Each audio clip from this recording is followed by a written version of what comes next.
ಸ್ನೇಹಿತರೆ, ಚರಿತ್ರೆಯ ಮತ್ತೊಂದು ವಿಡಿಯೋಗೆ ನಿಮಗೆಲ್ಲ ಪ್ರೀತಿಯ ಸ್ವಾಗತ. ಈ ಇಡೀ ವಿಶ್ವವು ನಂಬಲಸಾಧ್ಯವಾದ ಎಷ್ಟೋ ಸಂಗತಿಗಳಿಂದ ಕೂಡಿದೆ. ಈ ವಿಸ್ಮಯದ ಒಡಲ್ನಲ್ಲಿ ಇರುವ ರಹಸ್ಯಗಳ ಸಂಖ್ಯೆ ಅವಿಚ್ಛಿನ್ನ.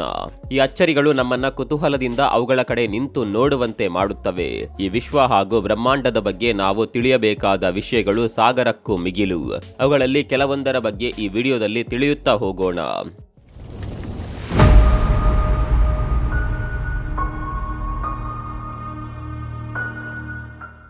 ಡಾಲ್ಫಿನ್ಗಳನ್ನ ಜಲಚರಗಳಲ್ಲೆಲ್ಲ ಅತ್ಯಂತ ಬುದ್ಧಿವಂತ ಹಾಗೂ ಸಾಮಾಜಿಕ ಜೀವಿಗಳೆಂದು ಕರೆಯಲಾಗುತ್ತದೆ.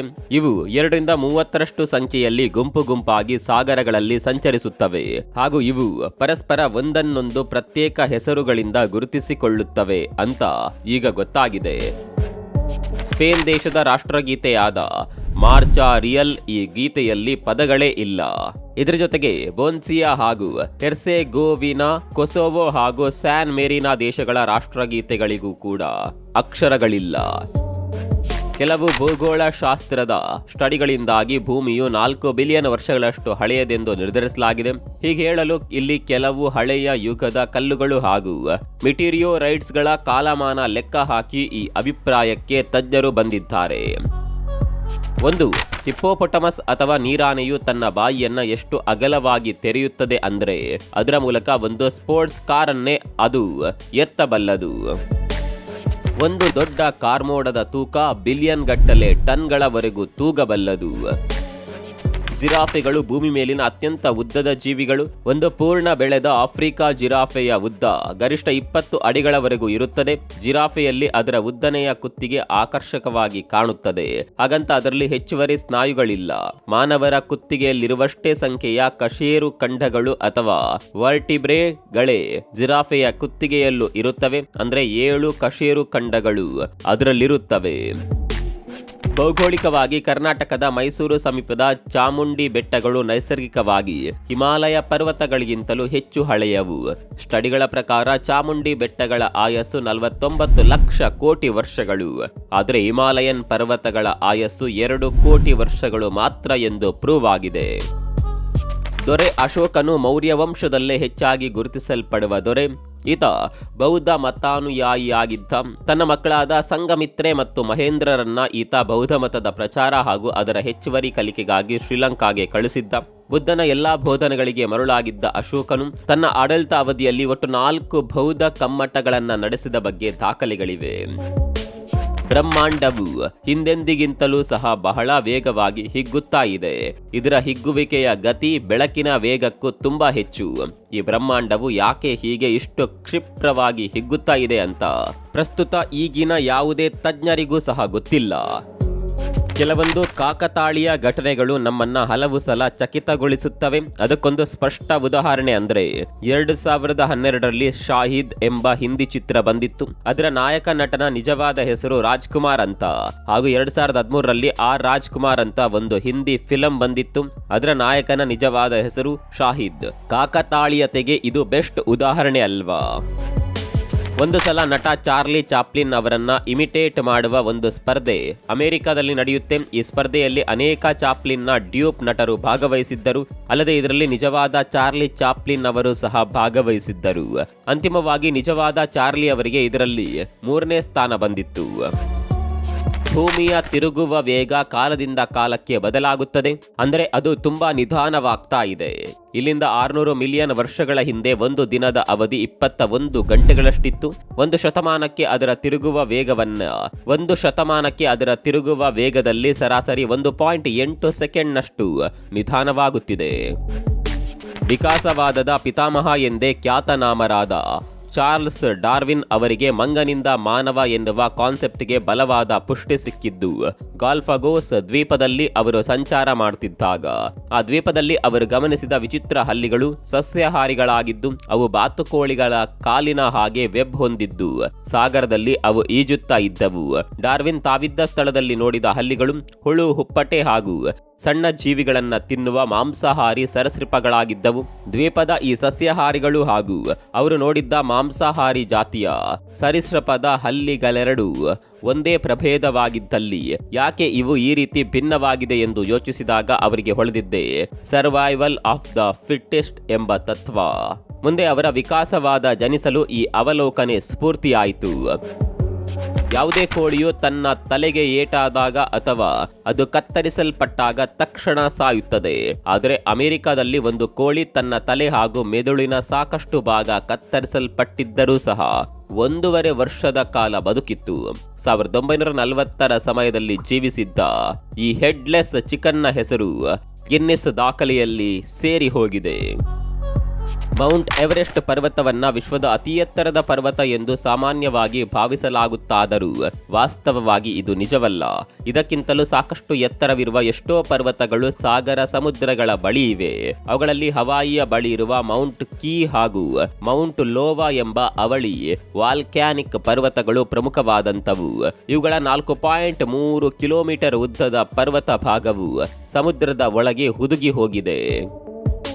ನೀವು ಭೂಗೋಳದ ನಕ್ಷೆ ನೋಡಿರ್ತೀರಿ. ಕ್ರಿಸ್ತಶಕ 1569ರಲ್ಲಿ ಸೃಷ್ಟಿಯಾದ ದಿ ಮರ್ಕೆರೋಟರ್ ಪ್ರೊಜೆಕ್ಷನ್ನ ನಕ್ಷೆಯನ್ನೇ ಬಹುತೇಕ ಕಡೆ ಇವತ್ತಿಗೂ ಸಹ ಬಳಸಲಾಗ್ತಾ ಇದೆ.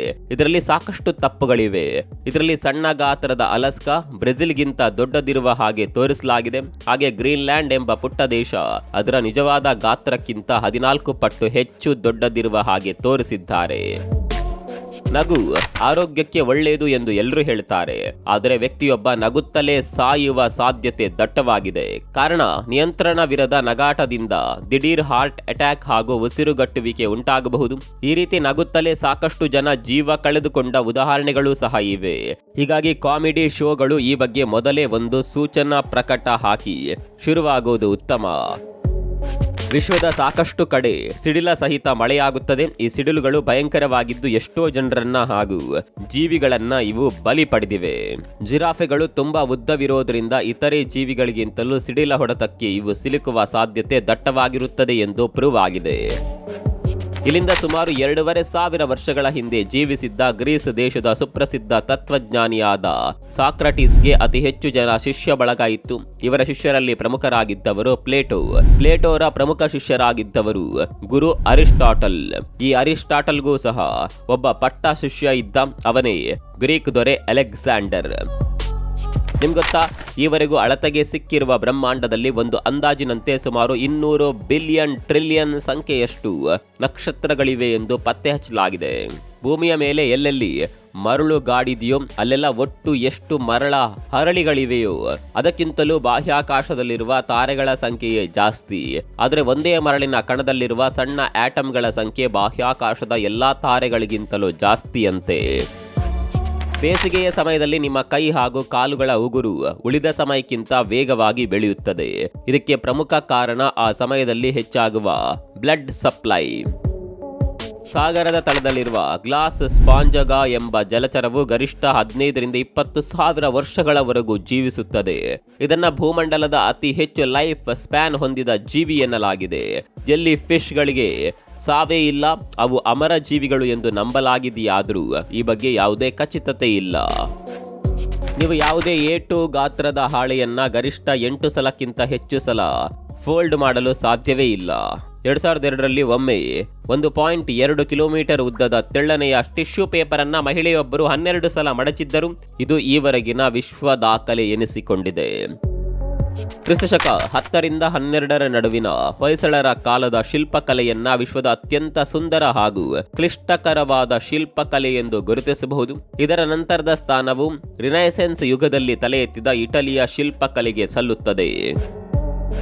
ಹೊಯ್ಸಳರ ಪ್ರಮುಖ ದೊರೆಯಾದ ರಾಜ ವಿಷ್ಣುವರ್ಧನನು ತನ್ನ ವೈಷ್ಣವ ಗುರುವಾದ ರಾಮಾನುಜಾಚಾರ್ಯರ ಬೋಧನೆಯಿಂದ ಜೈನ ಧರ್ಮ ತ್ಯಜಿಸಿ ಬಿಟ್ಟಿದೇವ ಎಂಬ ತನ್ನ ಹೆಸರನ್ನ ವಿಷ್ಣುವರ್ಧನ ಎಂದು ಬದಲಾಯಿಸಿ ವೈಷ್ಣವ ಮತಕ್ಕೆ ಮತಾಂತರವಾಗುತ್ತಾನೆ. ಈತನ ರಾಣಿ ಶಾಂತಲೆ ಮಾತ್ರ ಧರ್ಮ ಬದಲಿಸದೆ ಕೊನೆಯವರೆಗೂ ಜೈನೆಯಾಗಿಯೇ ಉಳಿದಳು ಎಂದು ಇತಿಹಾಸ ಹೇಳುತ್ತದೆ. ಮೌರ್ಯ ಸಾಮ್ರಾಜ್ಯವನ್ನ ನಮ್ಮ ದೇಶದ ಮೊದಲ ಗಂಭೀರ ಹಾಗೂ ಅಧಿಕೃತ ರಾಜವಂಶ ಎನ್ನಲಾಗಿದೆ. ಇದರ ಕಾಲಮಾನ ಇಲ್ಲಿಂದ 2300 ವರ್ಷಗಳ ಹಿಂದೆ ಹೋಗುತ್ತದೆ. ಯುದ್ಧದಲ್ಲಿ ಆನೆಗಳನ್ನ ಬಳಸುವ ಪದ್ಧತಿ ಈ ರಾಜವಂಶದಿಂದಲೇ ಮೊದಲು ಶುರುವಾಗಿದ್ದು, ರಾಜ ಚಂದ್ರಗುಪ್ತ ಮೌರ್ಯನ ಆಸ್ಥಾನದಲ್ಲಿ ಸುಮಾರು 9000ದಷ್ಟು ಯುದ್ಧಾನೆಗಳಿದ್ದವು ಅಂತ ವಿದೇಶಿ ಬರಹಗಳಲ್ಲಿ ಬರೆಯಲಾಗಿದೆ. ಭಾರತವು ಸಾಕಷ್ಟು ಹೊಸತುಗಳಿಗೆ ಹಾಗೂ ಮೊದಲುಗಳಿಗೆ ಹೆಸರಾದ ನಾಡು. ಚದುರಂಗದಾಟ, ಹಾವು ಏಣಿ ಆಟ, ಶ್ಯಾಂಪೂ ಬಳಕೆ, ಆಲ್ಜಿಬ್ರಾ, ಸೊನ್ನೆ, ಜ್ಯಾಮಿತಿ, ಸರ್ಜರಿ ಮೊದಲಾದವುಗಳನ್ನ ಭಾರತವೇ ಮೊದಲ ಸಲ ಜಗತ್ತಿಗೆ ಪರಿಚಯಿಸಿದ್ದು. ನಮ್ಮ ಕರ್ನಾಟಕ ರಾಜ್ಯದಲ್ಲಿ ಅತಿ ಕಡಿಮೆ ಮಳೆ ಬೀಳುವ ಪ್ರದೇಶಗಳ ಸಾಲಿನಲ್ಲಿ ಚಿತ್ರದುರ್ಗದ ಚಳ್ಳಕೆರೆ ತಾಲೂಕು ಮೊದಲ ಸ್ಥಾನದಲ್ಲಿದೆ. ನಂತರದ ಸ್ಥಾನ ಬಾಗಲಕೋಟೆ ಹಾಗೂ ಕೊಪ್ಪಳಗಳದ್ದು. ವಿಶ್ವದಲ್ಲಿ ಭಾರತವನ್ನ ಹುಲಿಗಳ ತವರು ಮನೆ ಎಂದೇ ಕರೆಯಲಾಗುತ್ತದೆ. ಇಲ್ಲಿ 60% ಬೆಂಗಾಲ್ ಹುಲಿಗಳನ್ನ ವಿವಿಧ ಕಡೆ ಸಂರಕ್ಷಿಸಲಾಗಿದೆ. ವರ್ಲ್ಡ್ ಸರ್ವೆಯ ಪ್ರಕಾರ ದ್ರಾವಿಡ ಭಾಷೆಗಳಾದ ಕನ್ನಡ ಹಾಗೂ ತಮಿಳು ಭಾಷೆಗಳು ವಿಶ್ವದ ಎಲ್ಲಾ ಭಾಷೆಗಳಿಗಿಂತಲೂ ಅತ್ಯಂತ ಹಳೆಯ ಜೀವಂತ ಭಾಷೆಗಳೆಂದು ಪ್ರೂವ್ ಆಗಿದೆ. ಇವುಗಳ ಕಾಲಮಾನವು 3 ರಿಂದ 4000 ವರ್ಷಗಳಿಗಿಂತಲೂ ಹಿಂದೆ ಹೋಗುತ್ತದೆ. ಕನ್ನಡ ಭಾಷೆಯನ್ನ ಚಿಂತಕರಾದ ಶ್ರೀ ವಿನೋಬಾ ಭಾವೆ ಅವರು ವಿಶ್ವಲಿಪಿಗಳ ರಾಣಿ ಎಂದು ಒಮ್ಮೆ ಕರೆದಿದ್ದರು. ಕನ್ನಡ ಭಾಷೆಯು ಲಾಜಿಕಲಿ ಅತ್ಯಂತ ಪರ್ಫೆಕ್ಷನ್ ಹೊಂದಿರುವ ಏಕೈಕ ಭಾಷೆ. ಇದರಲ್ಲಿ ಏನು ಬರೆಯುತ್ತೇವೋ ಅದನ್ನೇ ಓದುತ್ತೇವೆ ಹಾಗೂ ಏನು ಓದುತ್ತಿದ್ದೇವೋ ಅದನ್ನೇ ಬರೆಯುತ್ತೇವೆ. ಇದು ಫೋನೆಟಿಕಲಿ ಅತ್ಯಂತ ಸರಿಯಾಗಿ ಇರುವ ಭಾಷೆ ಎಂದು ಹೆಸರಾಗಿದೆ.